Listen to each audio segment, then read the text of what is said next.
तो दोस्तों एमए हिंदी साहित्य के प्रथम सेमेस्टर के सभी विद्यार्थियों को मेरा प्यार भरा नमस्कार। दोस्तों आज के इस वीडियो में हम एमए हिंदी साहित्य के पहले सेमेस्टर के पेपर 1 जिसका विषय है हिंदी साहित्य का इतिहास, इसके बारे में चर्चा करने वाले हैं। जी हाँ दोस्तों, आपके एग्जाम की दृष्टि से ये काफी इंपोर्टेंट वीडियो होने वाला है, क्योंकि इस एक ही वीडियो में मैं आपका जो हिंदी साहित्य का इतिहास है वह संक्षिप्त रूप में, क्योंकि 1-2 घंटे में मैं पूरा का पूरा तो नहीं पढ़ा सकता हूं और ये आप भी जानते हो, लेकिन मैं 1-2 घंटे के वीडियो में आपको इतना कुछ प्रोवाइड करा दूंगा कि आप लोग जब एग्जाम देने जाएंगे तो आपसे एक भी पॉइंट है वह मिस नहीं होगा। तो इस वीडियो को आपको पूरा देखना है। और हाँ यार, यहाँ पे मैंने नोट भी लिखा है, यह वीडियो भारत की सभी यूनिवर्सिटी कॉलेज के लिए मान्य है।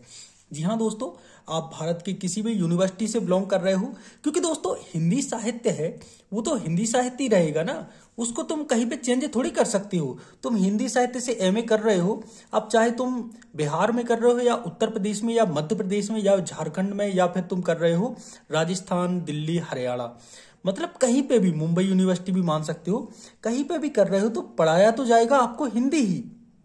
तो इसलिए हाँ यार, एक और आपको नोट, मतलब ये बात आपको दिमाग में रख लेनी है, कहीं कहीं पे प्रथम सेमेस्टर में विषय हिंदी साहित्य का इतिहास ना होके आधुनिक हिंदी गद्य और उसका इतिहास दिया गया है। और वह महत्वपूर्ण बात यह है कि जो ये विषय हिंदी साहित्य का इतिहास है, कहीं कहीं पे ये पेपर 2 में होगा, लेकिन रहेगा ही प्रथम सेमेस्टर में, लेकिन कहीं पे आपके पेपर 2 में हो सकता है या फिर 3 में हो सकता है। तो ये इस बात का आपको दिमाग में रखना है। तो चलिए दोस्तों, हिंदी भाषा के साहित्य के इतिहास को हम समझते हैं, हिंदी साहित्य के इतिहास को हम समझते हैं। तो सबसे पहले मैं कहीं कहीं पे पीडीएफ का इस्तेमाल भी कर सकता हूं, जिससे कि आपका समय बचे, लेकिन अधिकतर मैं ज्यादातर आपको इसी हाथ से लिख के ही पढ़ाऊंगा, क्योंकि इससे आपको ज्यादातर समझ में आएगा। तो जो हिंदी साहित्य का इतिहास है उसको लिखने का सबसे पहले जो श्रेय है वह जाता है आपके एक फ्रेंच विद्वान थे। यहां पे मैं लिख देता हूं, फ्रेंच लेखक थे, या उनको मान लो फ्रेंच विद्वान थे। जो फ्रेंच विद्वान थे उनका नाम था गारसा द तासी। क्या नाम था? Garcin de Tassy, Garcin de Tassy. ठीक है, यहाँ पे बिलर तो नहीं हो रहा है ना, क्योंकि यदि बिलर होगा तो उससे आप लोगों को दिक्कत जाएगी, आप लोगों की आंखों के लिए। बाकी देखो, व्हाइट और ब्लैक का मैंने इसलिए कॉम्बिनेशन बनाया है कि आपको अच्छा दिखे। हाँ, एक फ्रेंच विद्वान थे गारसा द तासी। मैं पेन का कलर चेंज कर लेता हूँ, कलर नहीं मतलब ये वाला ठीक रहेगा। तो जो गारसा द तासी हैं, इनको हिंदी साहित्य को लिखने का सबसे पहले श्रेय मिलता है, क्योंकि जो गारसा द तासी थे इन्होंने एक किताब लिखी थी। इनकी किताब का नाम था इस्तवार दाला, ठीक है, दाला ऐसे लिखते हैं, इस्तवार दाला लिटरेच्यूर एंड हिंदुस्तानी, ठीक है, लिटरेच्यूर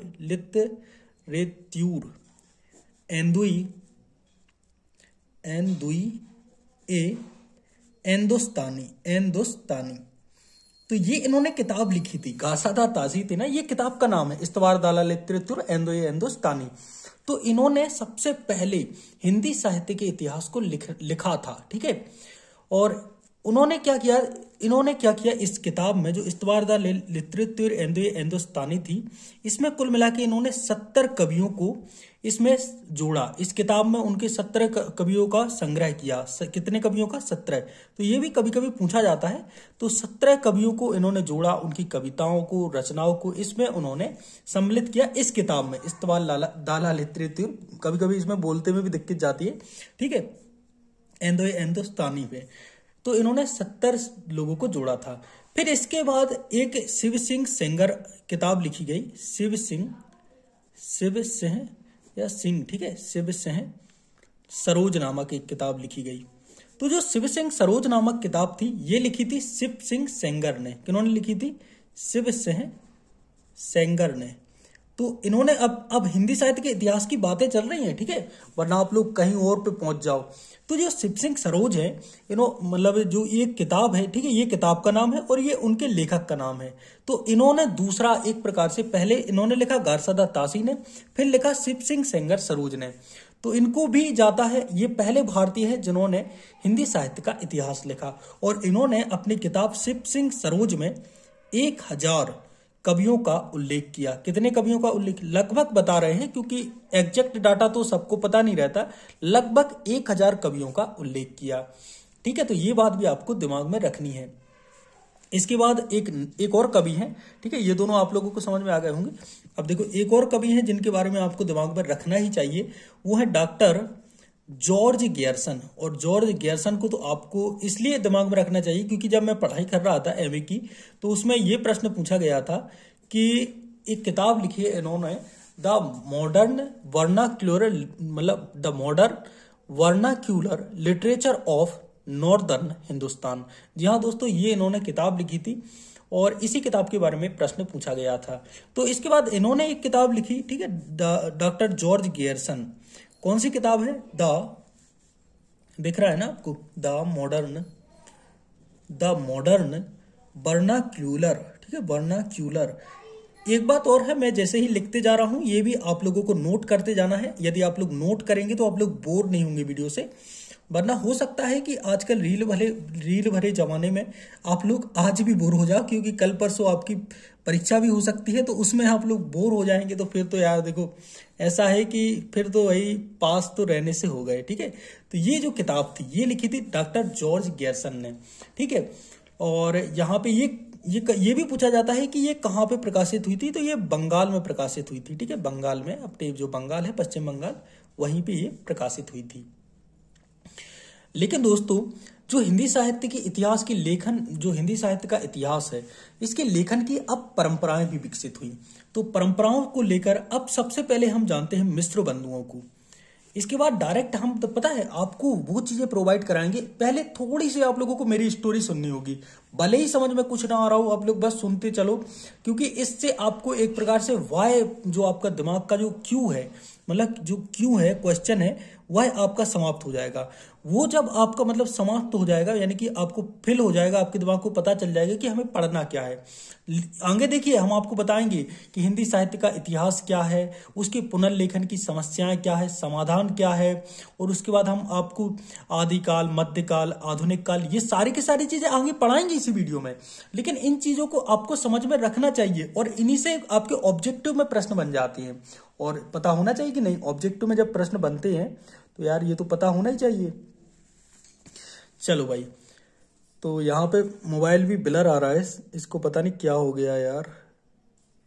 चलो ठीक है।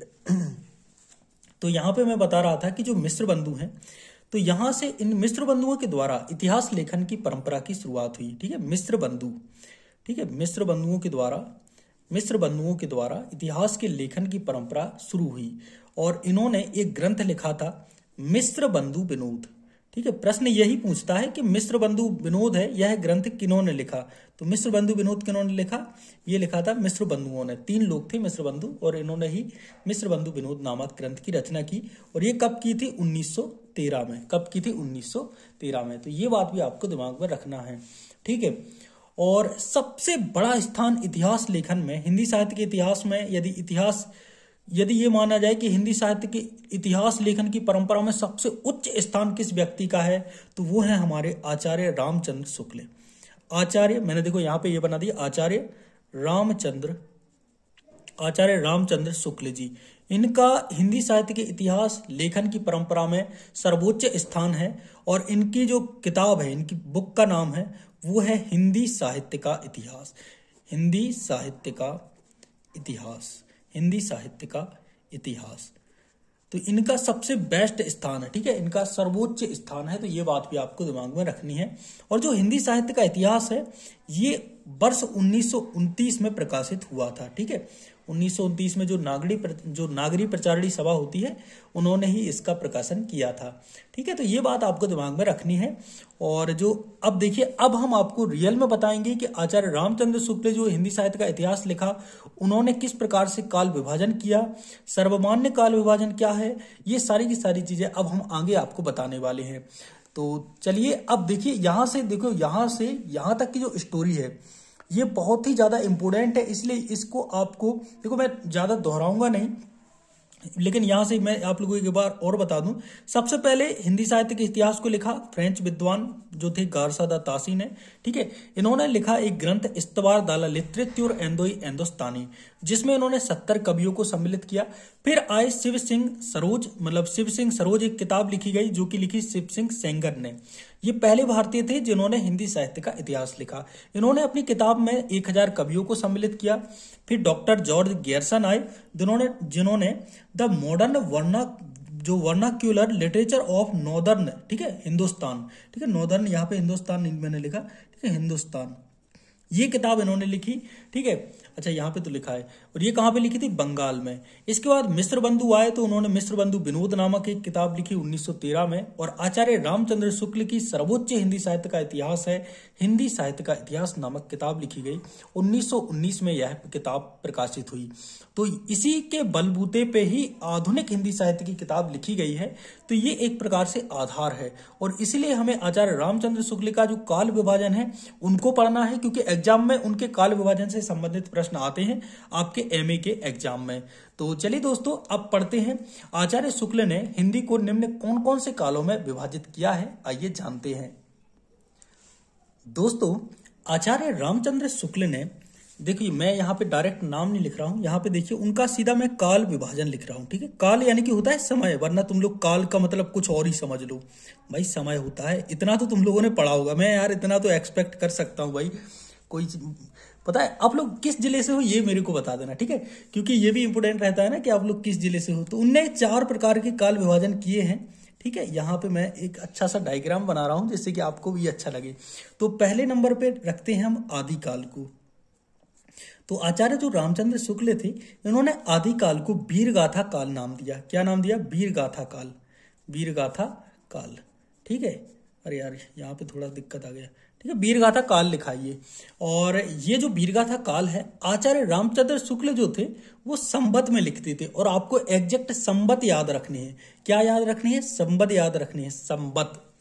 ठीक है, तो 1050 संवत से, ठीक है, मैं यहाँ पे सम लिख दिया, ये कहलाए संवत, से लगभग 1375 संवत तक ये था इनका आदिकाल। फिर इसके बाद दूसरा जो भाग है काल का, वो है हिंदी साहित्य का दूसरा जो भाग है वो है पूर्व मध्यकाल। क्या है, पूर्व मध्यकाल। पूर्व मध्यकाल, जो पूर्व मध्यकाल है इसको हम भक्ति काल भी कह देते हैं, क्योंकि इस समय पे माना जाता है कि जो इतिहासकार थे, जो मतलब इतिहासकार नहीं, इतिहासकार इस समय मानते हैं कि जो मुस्लिम आक्रमणकारी थे उनका भारत पे आक्रमण हो गया था, और इसलिए भक्ति में कई जो कवि थे उन्होंने भक्तियों में ही कविताएं लिखी। तो ये कब माना जाता है, ये मतलब इसको माना जाता है 1375 संवत से, 1375 संवत से लगभग माना जाता है इसको 1700 संवत तक। ठीक है, 1700 संवत तक। इसके बाद नंबर 3 पर आता है उत्तर मध्यकाल। कौन सा मध्यकाल, उत्तर मध्यकाल।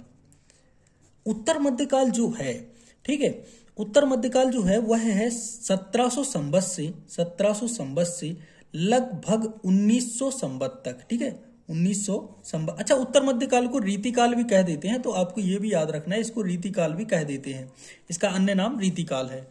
तो ये सारे अन्य नाम भी आपको याद रखने हैं। आदिकाल को वीरगाथा काल, पूर्व मध्यकाल को भक्ति काल।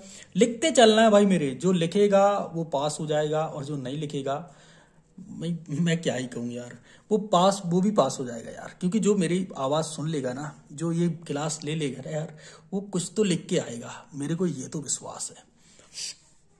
ये हो गए 1 2 3 हो गए। चौथा है उनका कौन सा है भाई, आधुनिक काल। ठीक है, आधुनिक काल को वो गद्य काल भी नाम देते हैं। ठीक है, आधुनिक काल, आधुनिक काल को गद्य काल भी कहा जाता है, गद्य काल। तो आधुनिक काल का जो समय है वह है 1900 से आज तक, 1900 से आज तक। ये मान लो कि 1900 से स्टार्ट हुआ और आज तक चला। यह है आपका आधुनिक काल या गद्य काल, इसे कहा जाता है। हिंदी भाषा साहित्य के इतिहास का जो सर्वमान्य काल विभाजन है वो ये नहीं है, लेकिन आपको याद रखना है आचार्य रामचंद्र शुक्ल का, आचार्य रामचंद्र शुक्ल का जो काल विभाजन है वो यही है। और ये आपको एज इट इज ऐसे ही याद रखना है, क्योंकि पता है प्रश्न कैसे बनता है।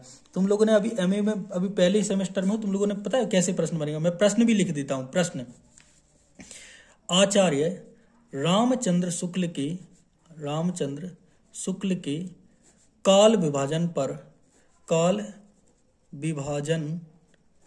पर लेख लिखिए। ठीक है, लेख लिखिए।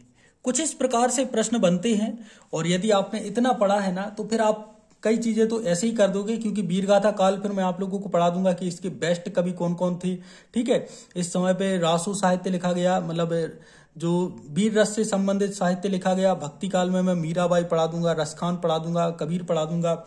रीति काल में भी मैं आपको घनानंद पढ़ा दूंगा, कई चीजें मैं आपको पढ़ाऊंगा। आधुनिक गद्य काल में भी आपको मैं भारतेंदु हरिश्चंद्र जैसे और महावीर प्रसाद द्विवेदी जैसे महान विद्वानों को मैं पढ़ाऊंगा। तो ये सारी की सारी चीजें, प्रेमचंद को मैं आपको पढ़ाऊंगा। तो ये सारी की सारी चीजें आपको समझ में आ जाएंगी।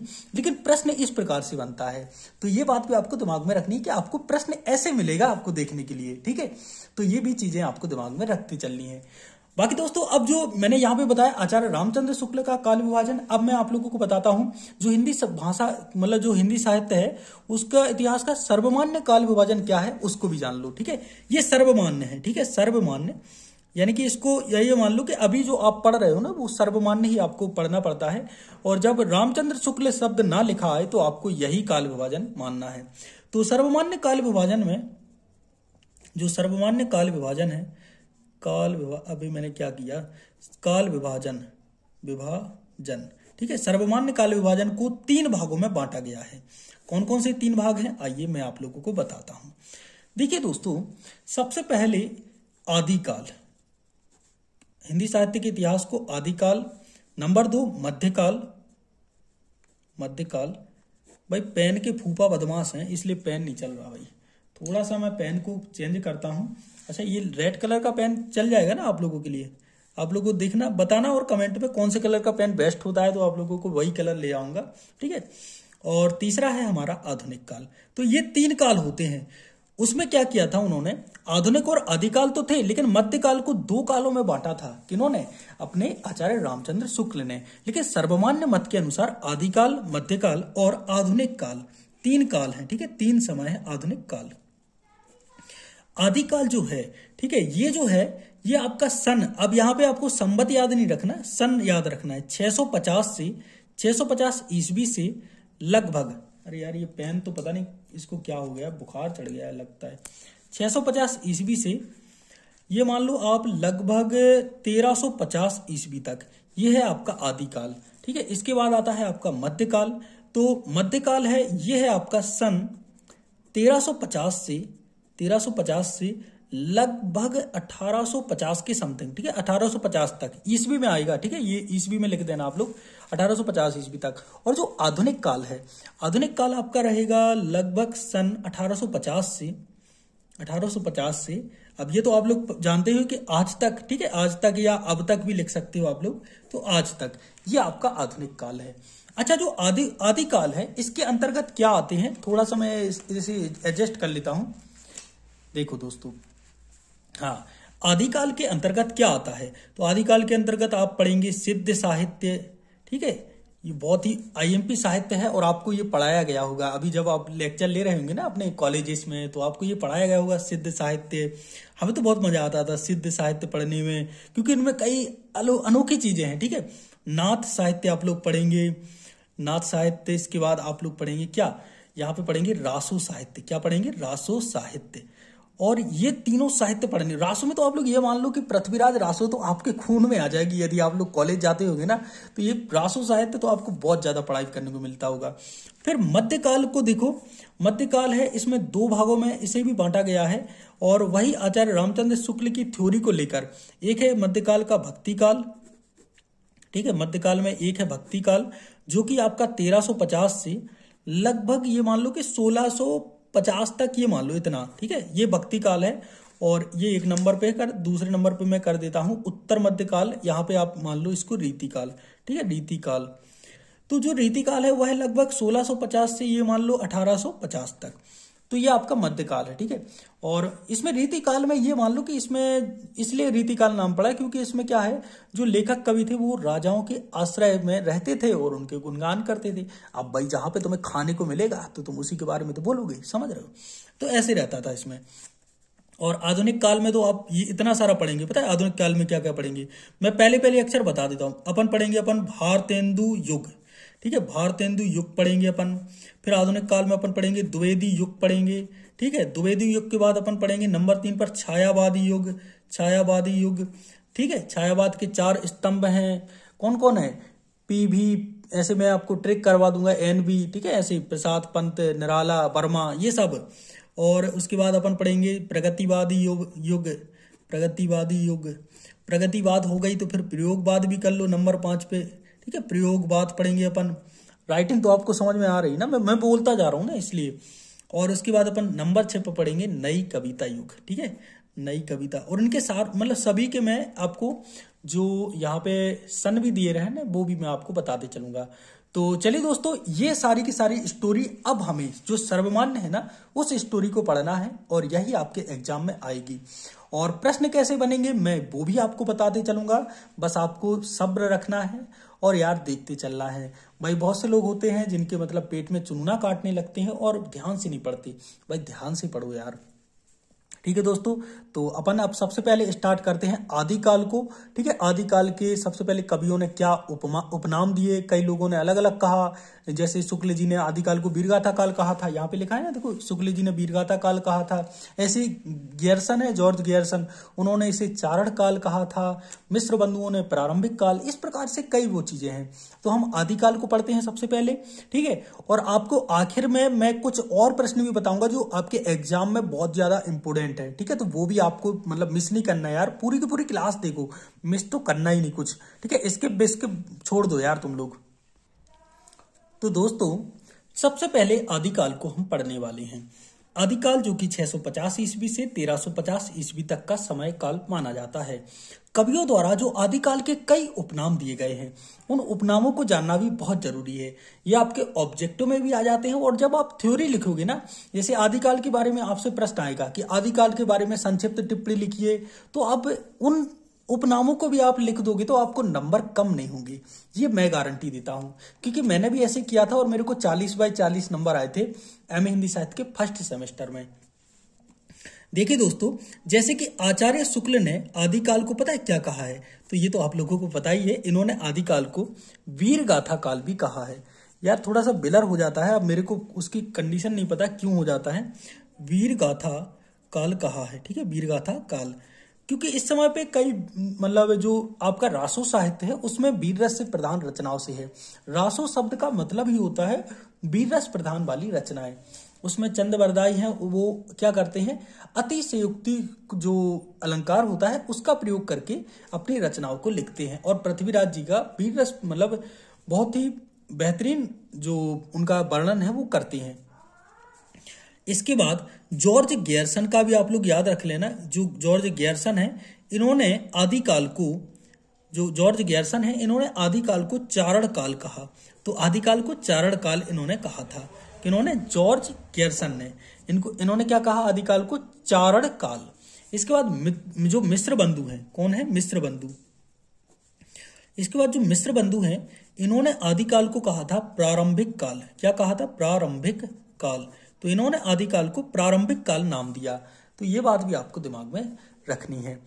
बाकी दोस्तों इसके बाद कई और लोग भी हैं, जैसे राहुल शंकराचार्य हैं, उन्होंने इसे सिद्ध सामंत काल कहा। विश्वनाथ प्रसाद हैं, उन्होंने इसे वीर काल कहा। तो ये सारी की सारी चीजें आपको दिमाग में रखनी है। बाकी ये 3 जो इंपोर्टेंट थे वो मैंने आपको यहाँ पे करवा दिए हैं। आदि जो काल है उसके सबसे पहले 3 रूप हैं, ठीक है। आदिकाल जो साहित्य है, मतलब ये मान लो कि आदिकाल में 3 प्रकार के साहित्यों को लिखा गया, ठीक है। इसके 3 रूप हैं। कौन कौन से रूप हैं वो मैंने आपको पहले ही बता दिया है। पहला है, इसका जो पहला रूप है वो है सिद्ध साहित्य। क्या है, सिद्ध साहित्य। पहला है इसका रूप सिद्ध साहित्य। दूसरा है इसका जो रूप है वो है नाथ साहित्य, नाथ साहित्य। और इसका जो तीसरा रूप है वो है रासो साहित्य। क्या है, रासो साहित्य, ठीक है। तो ये 3 रूप हैं आदिकाल के, ये तीनों रूप आपको दिमाग में रखने हैं।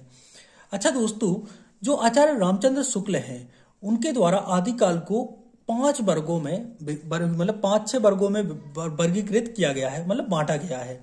तो वो भी आप लोग दिमाग में रख सकते हैं। इन्होंने क्या किया, सिद्ध साहित्य है, नाथ साहित्य है और रासो साहित्य है, इनके अलावा एक जैन साहित्य और लौकिक साहित्य और गद्य साहित्य, इन 3 साहित्यों को भी जोड़ा है। तो ये भी आप दिमाग में रख सकते हैं। बाकी आदिकाल को 3 रूपों में वर्गीकृत किया गया है, सिद्ध साहित्य, नाथ साहित्य और रासो साहित्य। ठीक है, अब हम सबसे पहले पढ़ने वाले हैं सिद्ध साहित्य को। सिद्ध साहित्य आई थिंक कि आप लोगों को क्लियर दिख रहा होगा यार। सिद्ध साहित्य दोस्तों, तो सबसे पहले तो देखो सिद्ध साहित्य है, इसका जो टाइम पीरियड है वो किसी को नहीं पता कि ये कब से कब का है, लेकिन ये मान लो कि आदिकाल 650 से स्टार्ट हुआ है, तो इसी समथिंग सबसे पहले तो सिद्धि साहित्य आते हैं। तो ये जो सिद्ध साहित्य है यह बौद्ध धर्म के, जो बौद्ध धर्म होता है ना, उसमें बौद्ध धर्म की वज्रयान शाखा से ये बौद्ध धर्म की वज्रयान शाखा से संबंधित है। ठीक है, शाखा से संबंधित है। तो ये कैसे संबंधित है? बौद्ध धर्म की वज्रयान शाखा से संबंधित है। ठीक है, वज्रयान शाखा का जो केंद्र है वह श्री पर्वत था। क्या था? श्री पर्वत। ये भी प्रश्न पूछा जाता है। और सिद्ध साहित्य की जो प्रमुख कवि है वो है सरहपा। कौन है? सरहपा। ठीक है, ये कवि का नाम है सरहपा, वरना तुम लोग बेहोश होकर गिर जाओ कि ये सरहपा किसका नाम है। ये भाई कवि का नाम है। तो जो सरहपा हैं इनके कुल मिला के 32 ग्रंथ हमें देखने को मिलते हैं। कितने ग्रंथ हमें देखने को मिलते हैं? 32 ग्रंथ हमें देखने को मिलते हैं। इनकी जो भाषा है उसको अपन संध्या भाषा कह सकते हैं। ठीक है, संध्या भाषा। कौन सी भाषा? संध्या भाषा। और ये पहली बार आप लोगों ने नाम सुना होगा संध्या भाषा, लेकिन हाँ यार, यही उनकी जो भाषा है वो संध्या भाषा मानी जाती है। मतलब हिंदी की ही एक रूप मान लो कि संध्या भाषा। और इनका जो प्रसिद्ध ग्रंथ है, इनका दोस्तों जो प्रसिद्ध ग्रंथ है वो है दोहा कूस। क्या है? दोहा कूस। तो ये बात आपको दिमाग में रखनी है। इनका जो प्रसिद्ध ग्रंथ है वो क्या है? दोहा कूस। ठीक है, अब इनको जो सरहप्पा है इनके अन्य नाम भी हैं। इनको अलग अलग 2 उपनामों से भी बुलाया जाता है। इनको कहा जाता है सरहपार्द। ठीक है, सरहप्पा की जगह सरहा, या यहाँ पे रा लिखना है। ठीक है, सरहपार्द। ये सरहपार्द भी कहलाते हैं, सरोज वज्र भी कहलाते हैं। तो इस प्रकार से इनकी कई और नाम भी हैं। ठीक है, और जो सिद्ध साहित्य है इसके कुछ और जो रचनाकार हैं वो भी हैं, लेकिन जो हिंदी के पहले कवि हैं, जो सरहपा हैं, इन्हें हिंदी का पहला कवि माना जाता है। इन्हें हिंदी का पहला कवि माना जाता है। पहला कवि माना जाता है। अब तुमसे पता है एमए के प्रश्न पत्र में ये नहीं पूछेंगे कि हिंदी के पहले कवि कौन है, क्योंकि हिंदी साहित्य के इतिहास में तो यही आएगा। तो इन्हें हिंदी का पहला कवि माना जाता है। ठीक है, माना जाता है, तुम लिख देना जाता है। तो हिंदी के पहले कवि कौन है? सरहपा। इसलिए मैंने बोला है कि जो मैं पढ़ा रहा हूं ध्यान से सुनिए और समझिए। आप सुनेंगे समझेंगे आपसे बनेगा। ठीक है, और अच्छा ऐसा नहीं कि सिद्ध साहित्य जो सिद्ध साहित्य है उसमें अन्य रचनाकार नहीं है। अच्छा, एक और रचनाकार है, उनको भी दिमाग में रख लो। सरहपा तो हो ही गए। एक है सौरपा। कौन से? सवरपा। ये मान लो कि सवरपा जो है, पापा है इनमें लगा है। ठीक है, पा लगा है, तो आप लोग ये मान लें सिद्ध साहित्य से संबंधित है। तो जो सवरपा है इन्होंने एक रचना की थी चैपिद। कौन सी रचना? चैपिद। एक और रचनाकार को आप लोग याद रख लेना, डोम्भिया। क्या नाम है इनका? डोम्भिया। अच्छा, जो ये डोम्भिया है इन्होंने एक रचना लिखी थी योगाचार्य। कौन सी रचना? योगाचार्य। तो इस प्रकार से ये जो सिद्ध साहित्य है इन चीजों से संबंधित है। अच्छा, जो आचार्य शुक्ल ने जैन साहित्य कहा है उसको भी हम थोड़ा सा पढ़ लेते हैं। बाकी जैन साहित्य ऐसा नहीं है कि देखिए सिद्ध साहित्य के अंतर्गत ही जैन साहित्य आ जाता है। तो आइए हम जैन साहित्य को भी समझ लेते हैं। तो नंबर 2, जैन साहित्य। जैन साहित्य। अब देखिए दोस्तों, जैन संतों ने भी जो हिंदी कविता है उसके माध्यम से अपने जो जैन धर्म है उसका प्रचार किया था, और उसी के प्रचार से हिंदी भाषा को भी, हिंदी साहित्य को भी समृद्ध किया था। जो जैन साहित्य है उसमें एक प्रकार से आप ये मान लो ज्यादातर जो काव्य आपको मिलेंगे वो धार्मिक काव्य रहेंगे। ठीक है, उसमें आपको रास, फागु, चरित्र, ये शैलियां देखने को मिलती हैं। तो ये रहे आपके जैन, जो एक प्रकार से जैन साहित्य है, ये इस प्रकार से रहता है। लेकिन इसमें देखिए आपको एक ब्रेपसेन लेखक हैं जैन साहित्य में, उनका नाम है देवसेन। ब्रेपसेन नहीं, माफ कीजिएगा, देवसेन लेखक हैं। कौन से लेखक हैं? देखिए, रुकिए,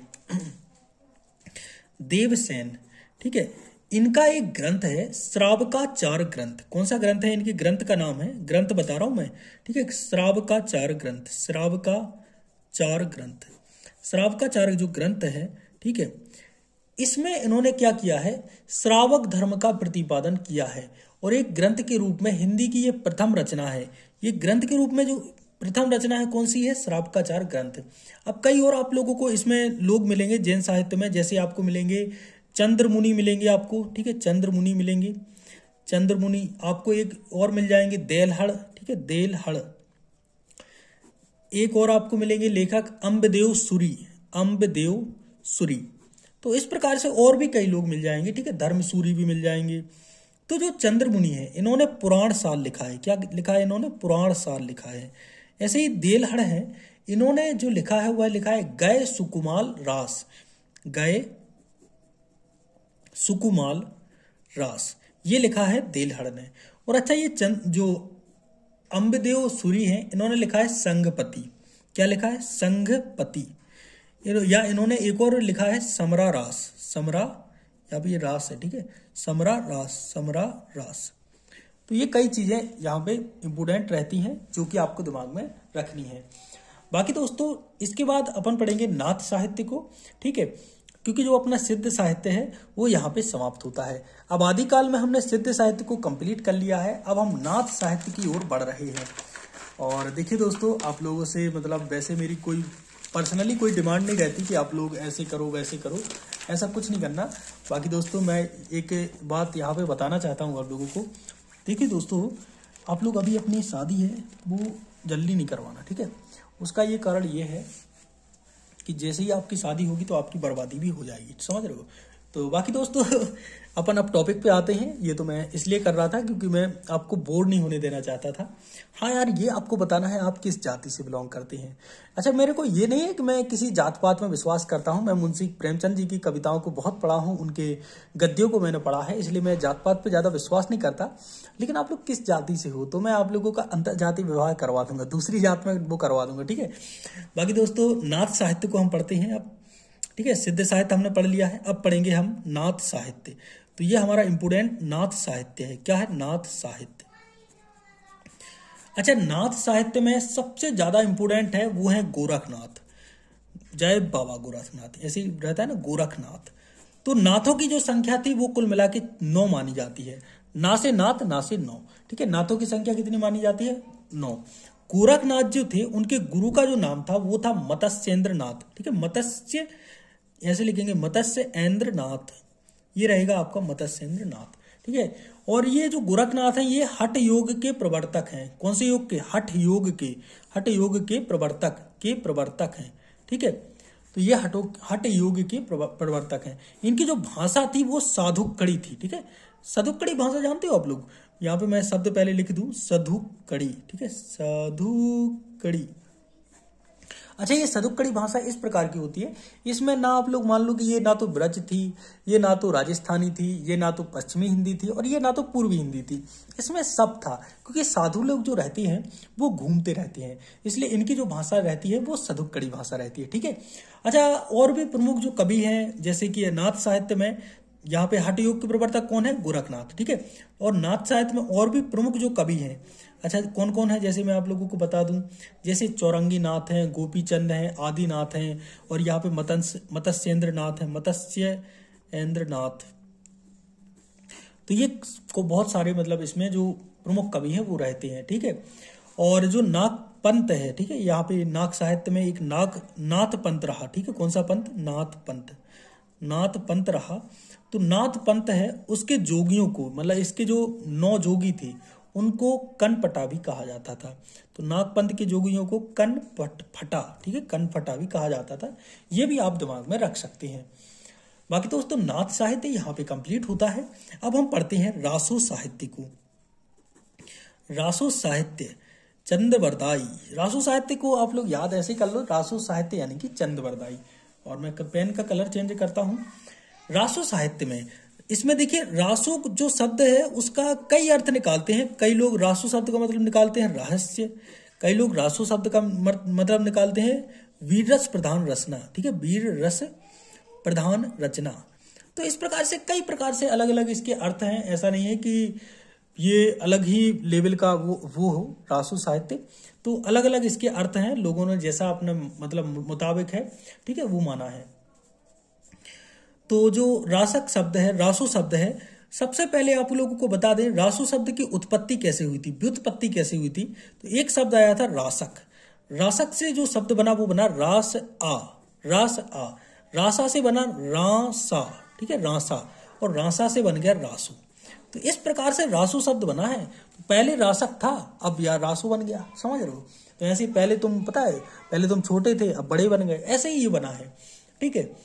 तो जो रासो काव्य है उसको आप 3 भागों में विभक्त करते हैं, ये बात भी आपको दिमाग में रखनी है। कौन कौन से, एक है वीर गाथात्मक रासो, एक श्रृंगार परक रासो, और एक है धार्मिक उपदेश मतलब उपदेश देने वाला रासो।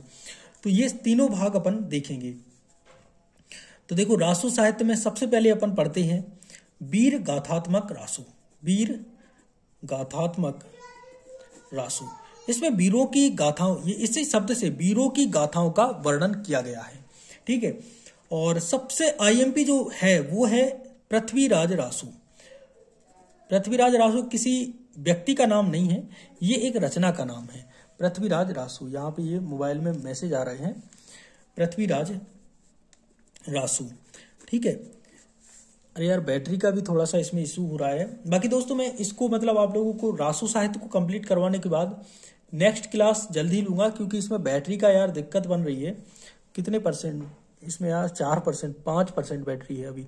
चलो 36 मिनट की क्लास हो गई है, ठीक है। पृथ्वीराज जो रासो है, ये एक ग्रंथ है, और इसकी जो रचना की है वो की है चंद वरदाई ने। किन्होंने की है? चंद वरदाई। तो चंद वरदाई ने पृथ्वीराज रासो ग्रंथ की रचना की है, ये बात आपको दिमाग में रखनी है, ठीक है। और यह जो पृथ्वीराज रासो है ये हिंदी का सबसे बड़ा महाकाव्य माना जाता है। इसमें कुल मिला के 68 प्रकार के छंदों का प्रयोग किया है। ये पृथ्वीराज रासो है, इसकी जो भाषा है वो डिंगल भाषा है। कौन सी भाषा है? डिंगल भाषा, ठीक है, डिंगल भाषा है। ये जो पृथ्वीराज रासो है इसकी जो भाषा है डिंगल भाषा है। और आचार्य रामचंद्र शुक्ल ने पृथ्वीराज रासो को हिंदी साहित्य का पहला महाकाव्य माना था।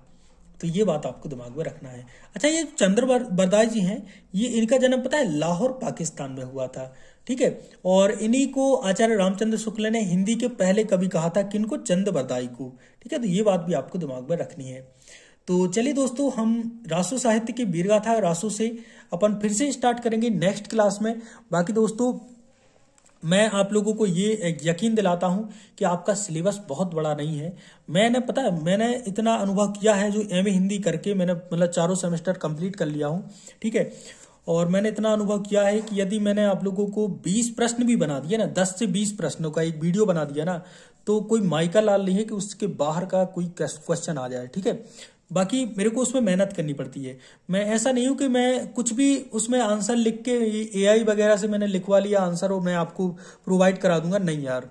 मैंने यदि 10 प्रश्न भी मैंने एक वीडियो लेके आया हूं कि मैंने पेपर 1 का 10 प्रश्नों का एक वीडियो में लाया हूं, ठीक है। तो ये मान लो कि वो 10 जो प्रश्न है ना वो पत्थर की लकीर है, ठीक है। तो बाकी दोस्तों अभी ये तो बातें ऐसी ही होंगी। बाकी यदि आपको ये वीडियो अच्छा लगा है तो यार कमेंट बॉक्स में जरूर बताइएगा। मिलते हैं एक और नए वीडियो के साथ, तब तक के लिए जय श्री राम, ठीक है। जय श्री राम, जय श्री कृष्णा, राधे राधे।